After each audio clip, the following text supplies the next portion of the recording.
Hey, what's up, everybody? It's Adam Kit coming to you today with another episode of the Realty Life podcast with Noel and Adam, the KF Home Sales team, part of My Golden State Realty. Hey, today's episode is super exciting. It's a much-needed market update, telling you all what's going on right now in our local real estate market. And if you stick to the end, we have some exciting news that we got shared with from Angel Santiago about what's happening in the mortgage industry. It's super exciting. Stick to the end.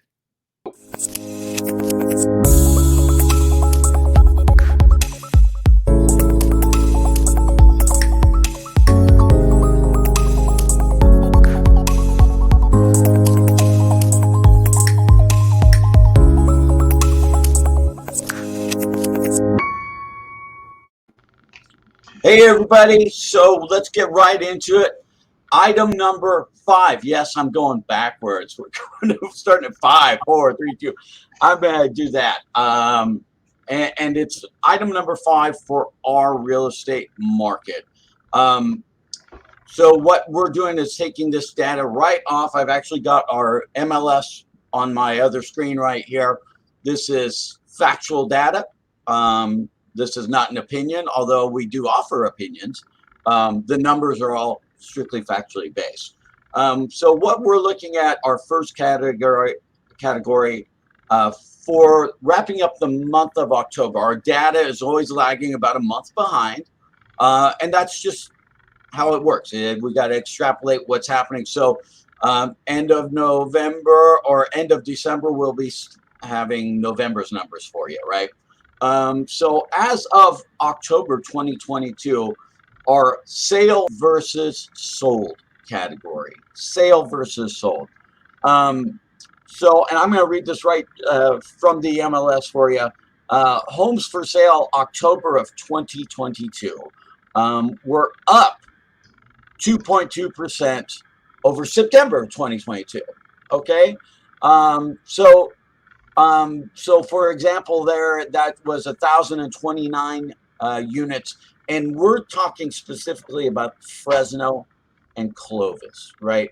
Not the whole MLS, not Fresno County, just these two municipalities, which is where we do the bulk of our business. If you want data regarding other areas in the county, specific to your town or your municipality, let us know. Reach out to us. Our information is always available as it scrolls down below. But yeah, so we went from 1,029 units to 1,052 units for sale. Now, that's a huge increase from last year at the exact same time.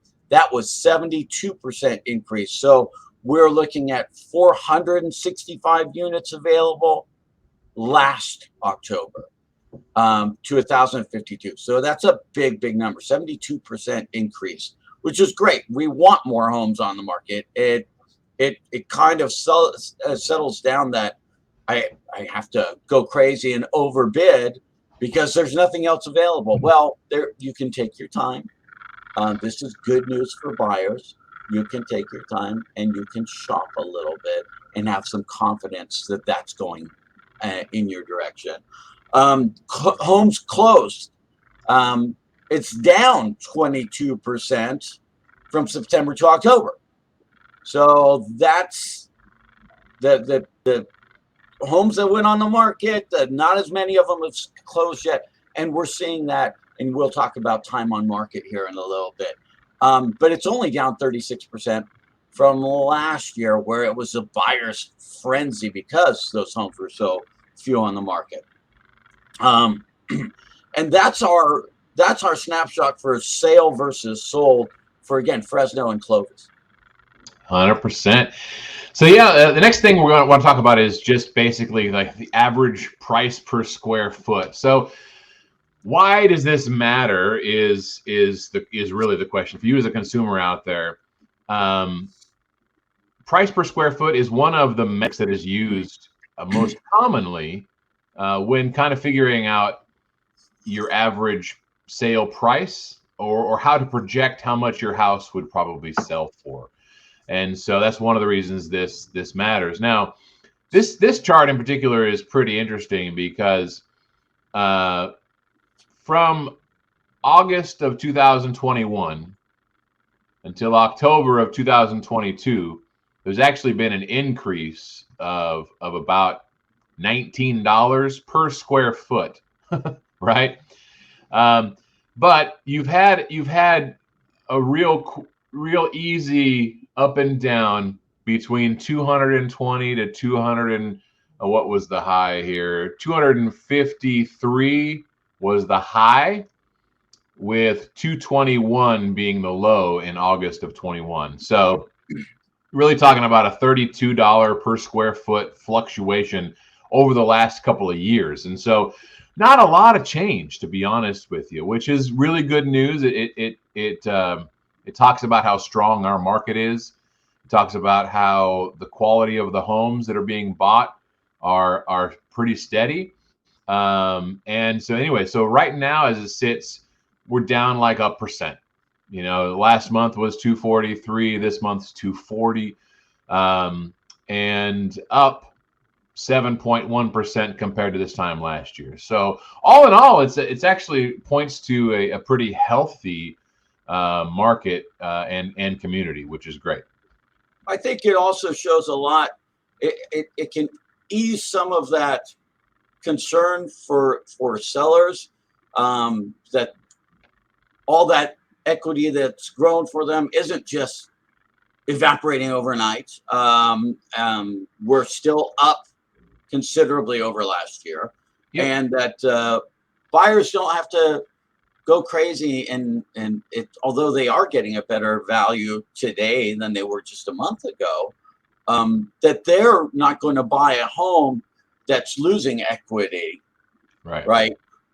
And they're going to be in that same boat. They're going to all the prognosticators are predicting that we're still going to appreciate year over year. 100%. Now, I would say as a caveat, just because the average price per square foot is 240, that's not a universal truth. You can't just go ahead and apply that to every single home across the board and expect that to be the value.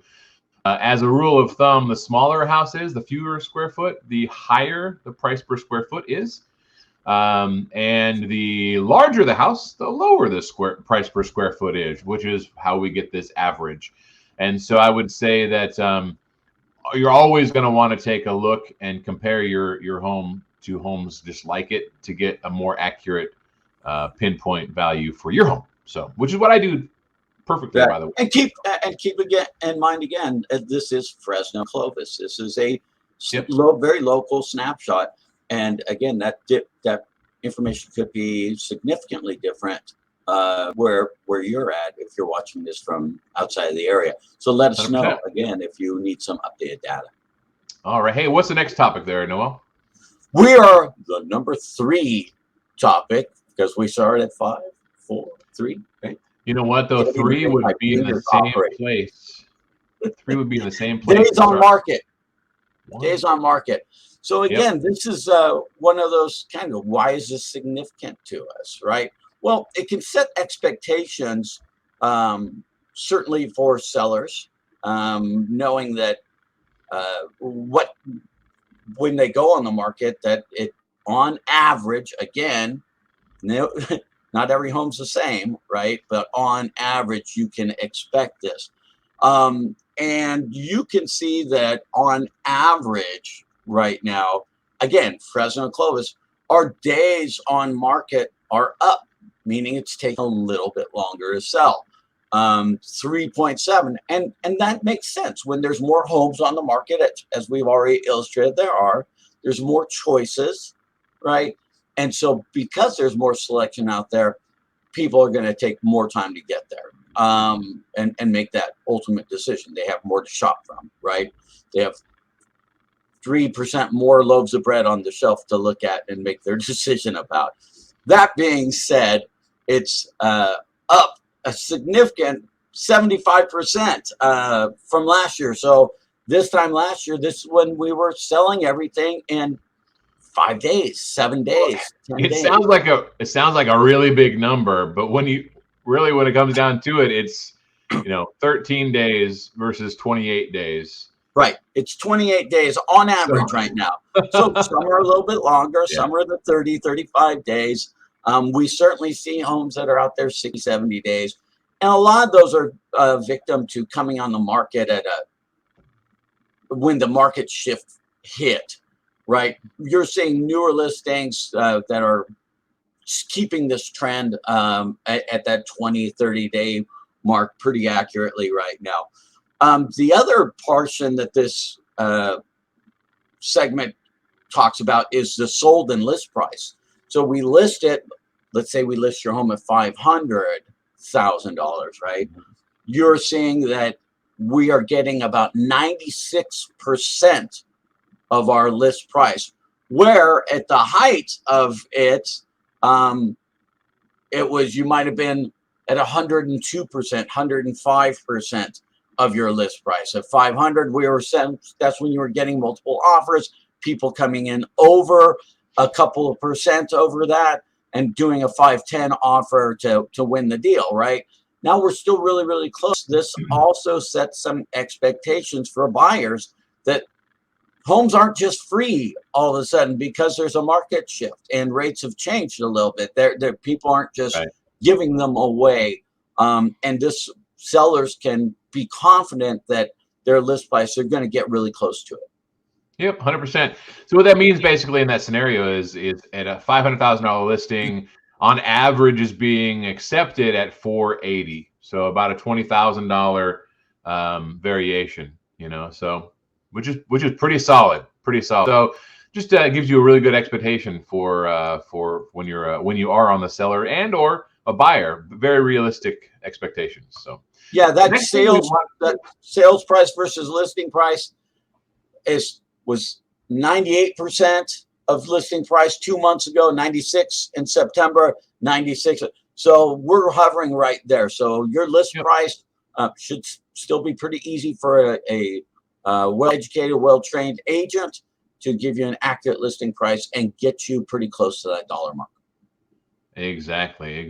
So next little ticker is for us is the average price for sale and sold in the thousands basically in October, and that was 485,000, which is down. So that's the price of the home, which is down about 2.8% from last month, or 2.6% from last year. So not a huge amount of fluctuations in terms of the average price of the home.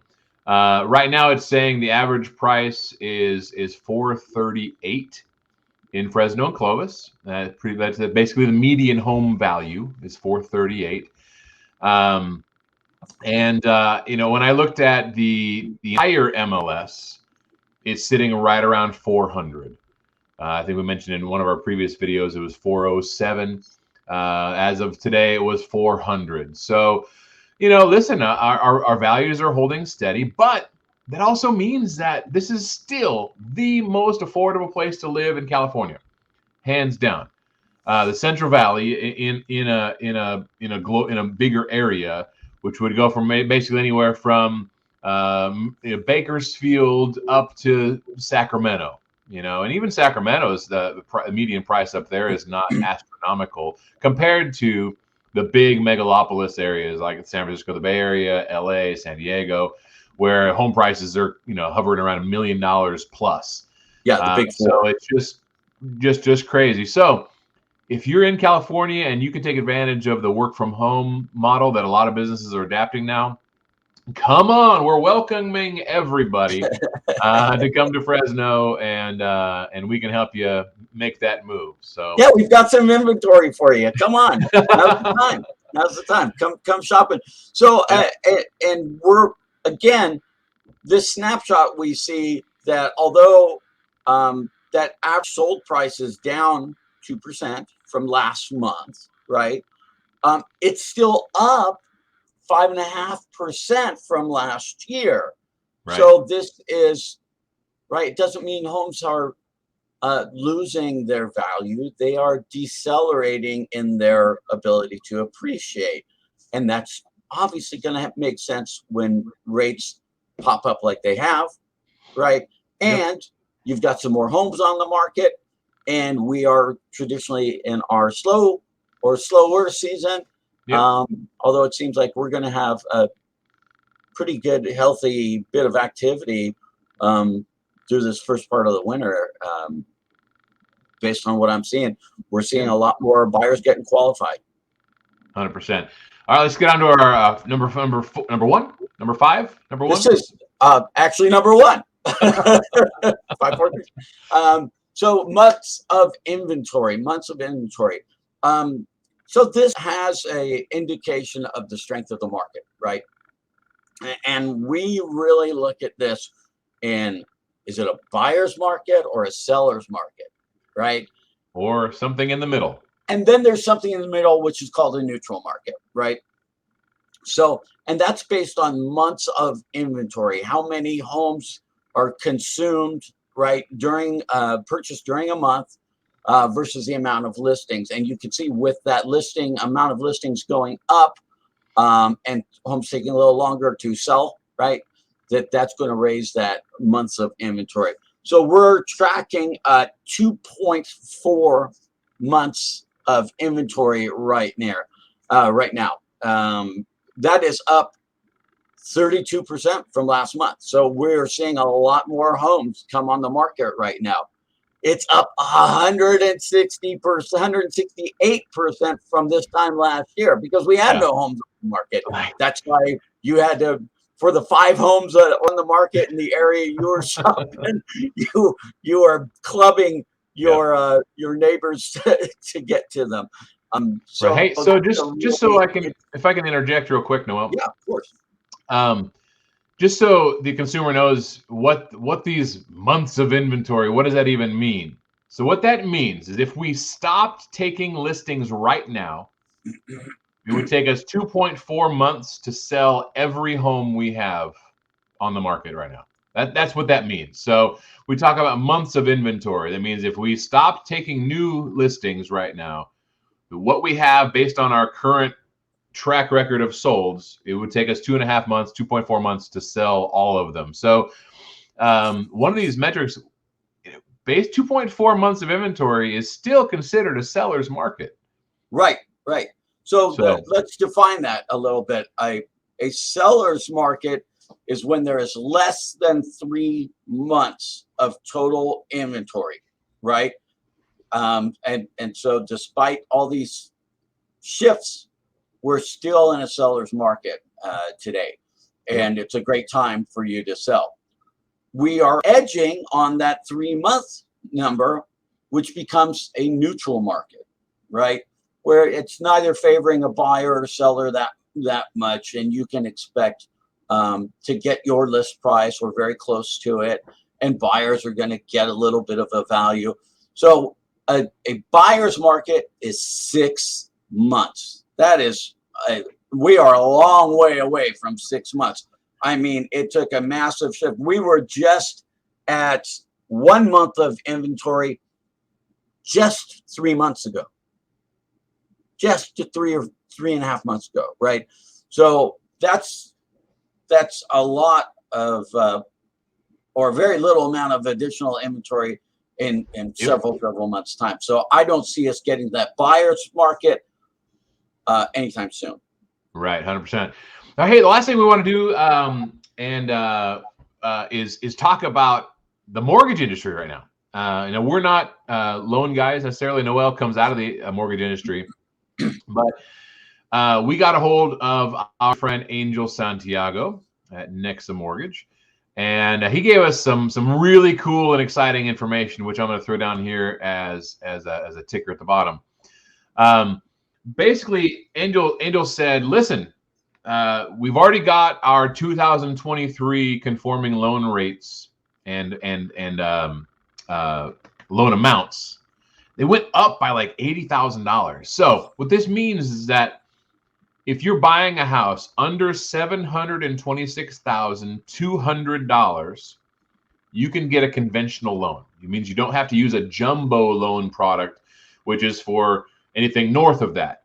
Jumbo loans are typically higher interest rates. There's a little more hoops to jump through. There's a lot more down payment required, a lot more risk for a lender to give you the money for that. So listen, almost the sky's the limit. In Fresno, you can buy an amazing house for $700,000 and get a great loan product. He also said that probably encapsulates what 95%, 98%, yeah, 100%, yeah, exactly. He said, first-time home buyers. There are some really amazing products out there, especially the federally funded Fannie Mae and Freddie Mac products out there for first-time home buyers. He said right now they've eliminated the incentives based on your FICO score, your credit score, right? So basically, in before, if you had higher credit score, they'd give you a lower rate. Right now, they took that off the table. They basically said if you qualify and you're taking advantage of one of these products, you're gonna get the lowest rate possible, period, which is awesome. For anybody who's had some credit issues in the past or whatever, take advantage of the first-time home buyer incentives. Go buy a house. If you're renting right now, you're paying 100% interest. It makes no sense at all. You're doing yourself no good. Conventional loans, right? Regular 5% down loans, right? With a 720 FICO, you're sitting at 6.875 right now. So under 7%. We went down to a little dip, which is good. And keep in mind, listen, the more down you can put down on a house, the better off you'll be. You'll have more equity, which reduces the risk for the lender, which means that they're more willing to give you a discount on the rate long term because their position is stronger. FHA VA. This is not one of those first-time home products, but so basically it is if you have a higher interest rate or higher FICO score, you're going to get a better rate. So 720 FHA VA FICO score, you're looking at about 6.5%, which is great. If you have a credit score of 640 or thereabouts, you're looking at a maximum around 6.99. Whew! It's a lot of data there. And you consider some of the 2-1 buy down programs and things like that, all of a sudden you have a pretty reasonable interest rate for that introductory period into your new home. So this is a great time. But you're not having to come in $10,000, $15,000 over to be competitive, and you can save some money on your house and can save some money on with a buy down. 100%. Hey, listen, we've got this little ticker down below. We don't do a whole bunch of self-promotion throughout our videos, but we are really wanting likes and subscribes. We want to increase that and make our YouTube channel a lot more productive and valuable for everybody out there in the real estate world, especially buyers and sellers, which is who we are dealing with on a regular basis. But if you're an agent out there that's also looking for a new home, My Golden State Realty is a great place to come work. So we'd love to have you reach out to us, even if you just want some free advice. We're here for you. So we've got a lot of content out there, that's for sure. Yep, 100%. All right. Thanks, everybody. See you next time. Happy holidays.